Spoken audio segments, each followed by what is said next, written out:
So I think Jill will introduce this presentation at Planning Development Council. So she'll give her little spiel here about how this is a joint report and that we hired Steer to undertake this. It's been going on for a couple of years and a few other things that she might say.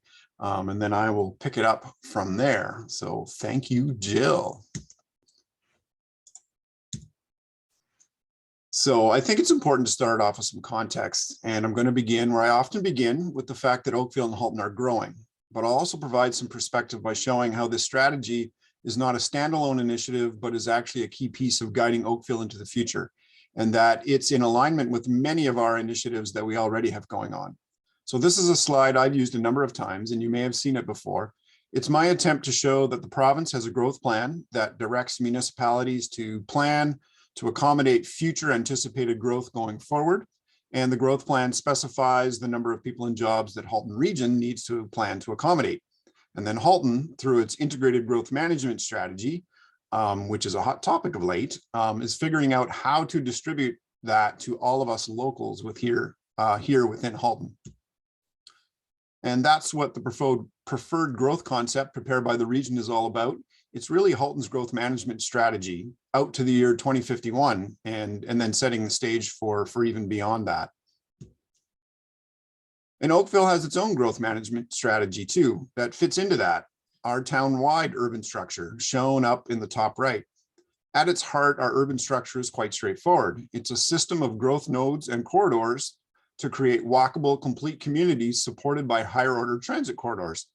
It's a system of nodes and corridors that we want to direct the majority of our future growth in Oakville to. I really like this graphic from the region because it quickly shows the built form of these nodes and corridors in a conceptual way. So we have a number of strategic growth areas in Oakville identified by the circles on this map, which are then connected by strategic corridors. And it's certainly no coincidence that these corridors are one and the same as the transit priority corridors described up at the regional level. But our urban structure is not just about how we build places to live and work. It is also about how we move people in and through this type of environment.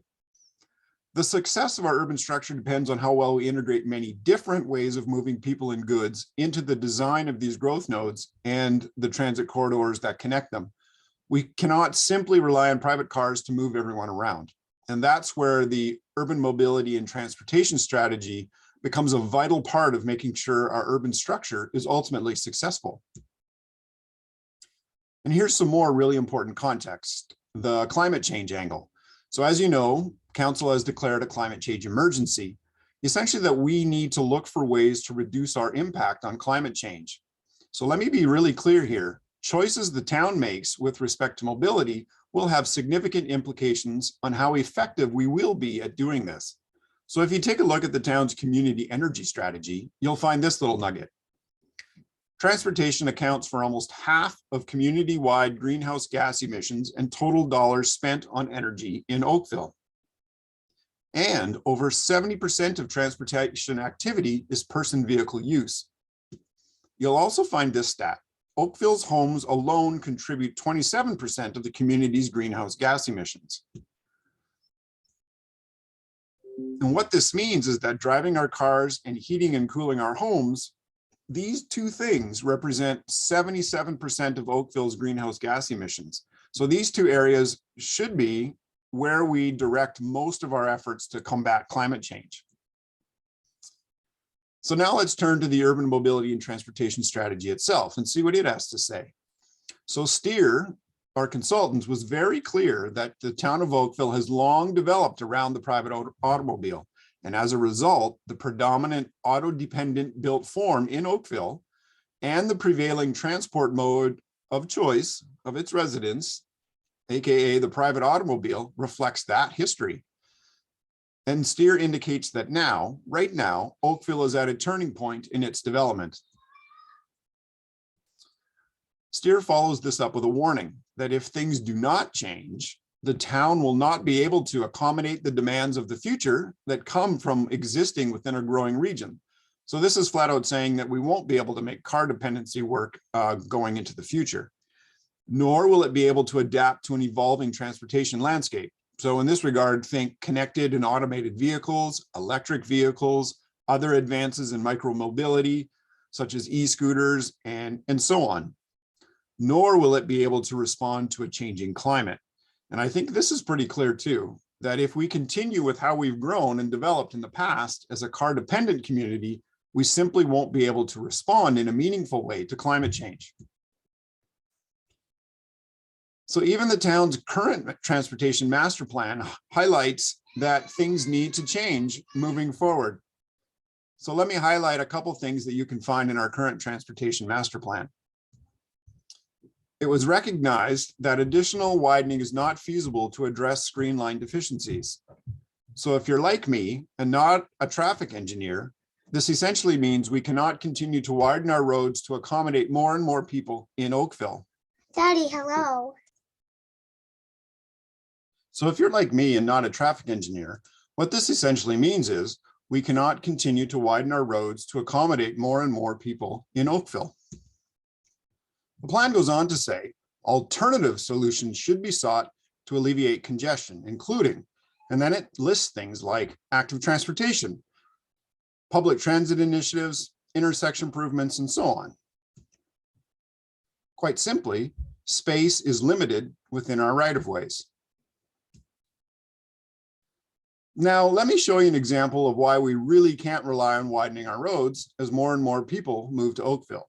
And I've shown this illustration before, but I think it's really worth showing again. So here's a photo of Third Line as it exists today. I chose this example simply because it has a number of the street elements that help to make Oakville a livable place. It's got, of course, travel lanes for vehicles. It's got sidewalks for pedestrians. You can even see a sidewalk on the other side. It's got a bicycle path here on this side. And sure, I think it'd be even better if there was one on the other side too, but we can work on that. It also has a median that can accommodate street trees and contribute to the town's tree canopy cover. And as you can see, it also has neighborhoods on either side, which means you really can't widen the right-of-way itself. So if you were to add a lane to accommodate more cars, we'd start to lose valuable pieces of the street. The bike path and sidewalks are then taken over by the extra lane. And if we add a lane to the other side of the road as well, we'd likely lose the median capable of growing trees, and then we'd lose our tree canopy as well. And we'd be left with a road that only moves motorized vehicles and effectively just ignores walking and cycling as forms of travel. So this is just one example of why we can't simply widen our roads continually. The way to accommodate more and more people in Oakville is to make sure that Oakville's right-of-ways are designed for a whole variety of travel options in order to give people choices for how they move around and take advantage of the more space-efficient and energy-efficient methods of moving people. I think the tendency is and has been to frame the transportation problem for Oakville by asking this question, and I'm borrowing this from a webinar I attended a few weeks ago. How can we make car dependency work? So stating the problem this way is essentially acknowledging that with more and more people coming to Oakville, we're going to get congestion. And then what can we do to relieve congestion so that we can all still go around driving around in cars? In the webinar, the presenter equated this to asking the question, how can we make cigarette smoking safe? And the presenter pointed out that it's generally accepted these days that we simply can't make smoking safe. So the same goes for this question about car dependency. We simply can't make car dependency work. So we need to reframe the question to something more like this. How can we make transport more sustainable, more healthful, more affordable, less exclusive, and less necessary? And as an urban planner, I love all of these things, but I really love the last part. How do we make transport less necessary? And I think, because that's the part that really relates to urban form. Now, all of this may paint a dire picture of where Oakville currently is, but there is good news. Oakville already has been trying to change these things. I think, for example, Council's endorsement of 7 key transit priorities back in December, when our previous transit director at his last P&D meeting presented these to Council, is prime evidence that we're trying to change things. And in fact, these transit priorities mesh very well with the recommendations coming out of the urban mobility strategy. And I really like what the director had to say about trying to move more people in less vehicles, because that's key. So when you have limited space, the question becomes, how many people can you move through that space at peak conditions? This graphic demonstrates this in order from least efficient at the top to most efficient at the bottom. So it turns out private automobiles at the top are actually the least space efficient form of travel. This gets better if you mix in frequent buses. And then there's a big jump in efficiency when you move to a two-way protected bikeway. These will actually move more than double the amount of people that cars and buses move. And then dedicated transit lanes add more efficiency. Sidewalks are actually quite efficient at moving people. And then finally, on-street transit ways, such as bus rapid transit or light rail transit, are the most efficient at moving people through a limited space. So in Oakville, we probably utilize 4 of these travel modes mainly. We don't yet have dedicated transit lanes or BRT yet. We do have a pretty robust active transportation master plan, which looks at providing opportunities for walking and cycling, which is great. But I suspect that if you compare these 4 modes in terms of how much money we spend on them, you'll find we really focus most of our time and resources on 2 of them, private cars and transit. So looking at it this way, you could say that in Oakville, up until now, we've been emphasizing the least space efficient travel modes as the primary way to move people around. And now, not surprisingly, we're running out of space. So now what happens if we start to prioritize or focus on the forms of transit that are both space efficient and energy efficient at moving people and goods? Well, this essentially flips the whole thing on its head. We now see pedestrians, cyclists, transit riders, and goods movement at the top. They become the most important users of our transportation system. People moving in motorized vehicles are not eliminated from the mix. Their priority as a mode of travel, though, is just a lot less. And it's important to point out here that this category would also include electric vehicles. They still take up valuable space in our right-of-ways. They still require a hefty amount of energy to move, but it's just that their main benefit is that they don't happen to emit greenhouse gases right out of their tailpipe. So this is an important point, and I don't make it lightly, because I think there's a potential misconception that simply switching to electric power will save us from climate change. But this isn't the case. And I'll share this tweet that I came across the other day. It says, decarbonizing transport is not just about switching to an electric motor. It also means using, when possible, public transport or cycling. So I think that's the direction that the urban mobility and transportation strategy is pointing us. Cars will always be a part of Oakville, but we now need to really focus on providing a whole gamut of viable and practical choices to move around in Oakville other than the automobile. STEER advises that what is key to making our urban structure successful is linking transportation and land use planning. Complete community, high density growth nodes, like the ones identified in our urban structure, will ultimately only work if there are lots of viable choices for moving people around. Just creating high density nodes where everyone still drives is not going to work. And this is why STEER stresses the linking of transportation and land use. So first, in order to shift people towards alternative mobility modes, Oakville needs to prioritize those modes. Otherwise, the status quo of auto dependency will continue. Considering that automobile travel has been emphasized for a long time in Oakville, which makes it, and we've made it viable, safe, and efficient, Oakville now needs to almost overemphasize all of the alternatives just to make them just as viable, or potentially even more viable, as safe, efficient, and accessible choices for moving around.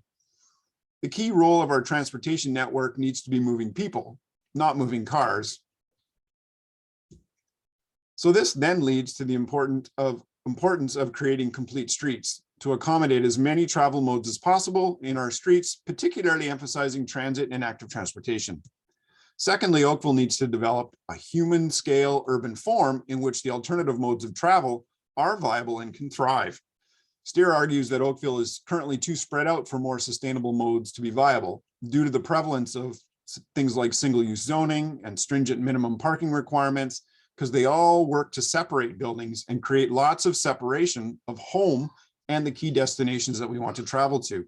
Therefore, STEER recommends that Oakville concentrate on building complete communities, 15-minute neighborhoods that contain a mix of land uses that can accommodate the day-to-day needs of its residents so that they no longer need to hop into a car for every trip that they make.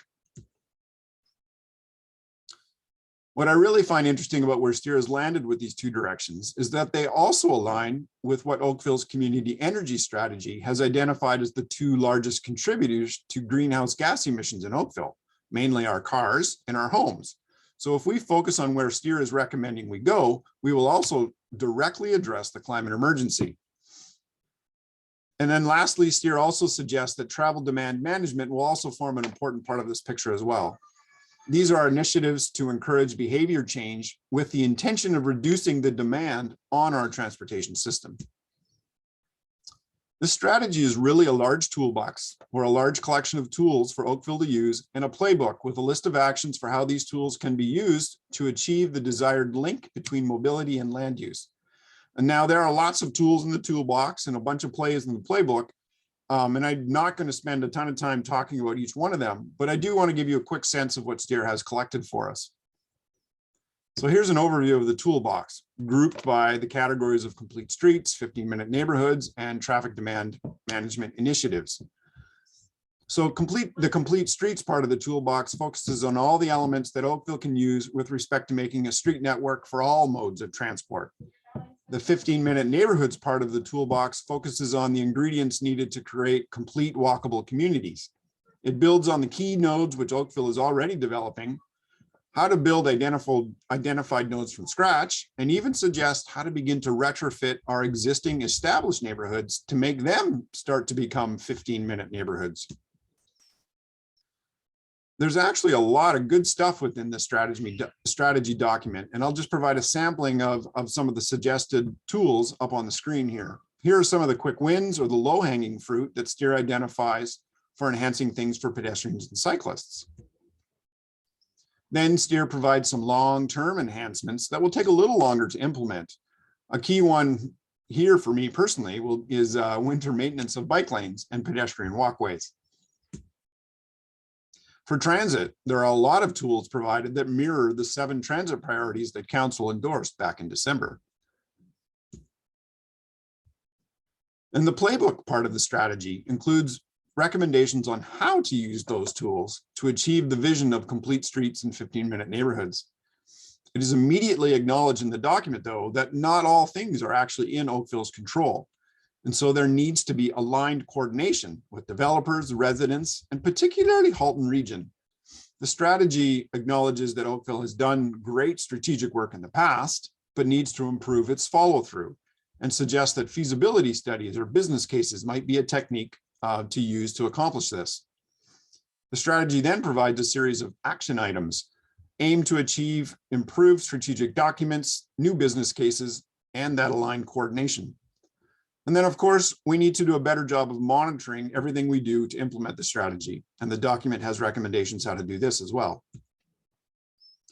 So maybe it's becoming obvious to you already that implementing this strategy is not just a one-time, one budget line item. You know, it involves more than just a transportation plan, more than an official plan or livable Oakville. It cannot be understated that the urban mobility and transportation strategy is bigger than any of these. This is a strategy that needs to be worked on and implemented corporation-wide. So if we want to start cracking the climate change nut, build complete and walkable communities, focus on moving people instead of cars, and all of those things, we need council and every town department doing its part, not only to just buy into the message, but also support and promote it, particularly when making the tough decisions about where to use our limited resources.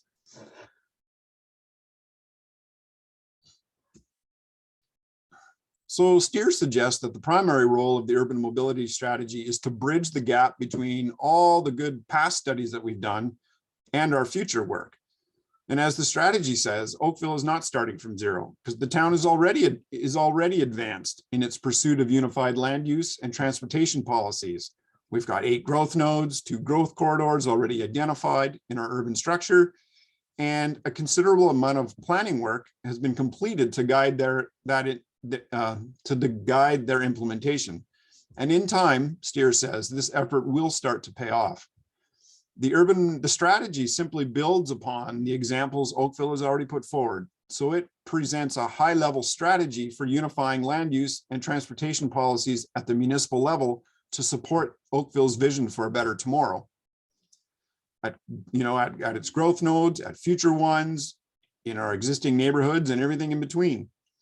However, we will need to make key budget decisions in order to implement the recommendations, particularly adjusting to this new priority hierarchy of pedestrians, cyclists, transit, and goods movements before personal automobiles. So while the strategy does suggest a number of potential quick wins, for example, that appear easy enough to implement, these all require funding, first to implement, and then secondly, to maintain and operate. And both of those areas lie in different departments. So we need both of those departments to work together to build these great features and then maintain them in the long run if they're going to be effective in the long term. So yeah, we have a lot of work to do, but I think it's exciting work. And this strategy really helps to unify our vision of what we're trying to achieve in Oakville going forward. So where do we go from here? And these next steps align with the recommendations that we've provided to you in our staff report. So first, it's important for you to receive the strategy tonight, but it needs to be more than that. So staff is also recommending that council endorse the strategy as a lens through which staff and council evaluate options and make decisions on the prioritization, design, operation, and maintenance of town infrastructure, transportation infrastructure. Third, staff is recommending that the strategy be endorsed as a guiding document to inform the preparation of upcoming town master plans and their associated budgets. As the strategy recommends, we need to take action on better linking our transportation policies and our land use policies, as well as all the master planning that the town does. And what a better opportunity to start than later this year when the transportation master plan review work will be beginning. And then lastly, and this is by no means the least, it's important that we go out to the public, residents, businesses, and developers alike to inform them of this strategy and its importance to the town and Oakville's future. The strategy is a vital part of implementing our town-wide urban structure, our growth management strategy, and that it's really a key to its success. So thank you very much. And we have a whole team of people here ready to answer your questions and maybe clarify things for you. Thank you.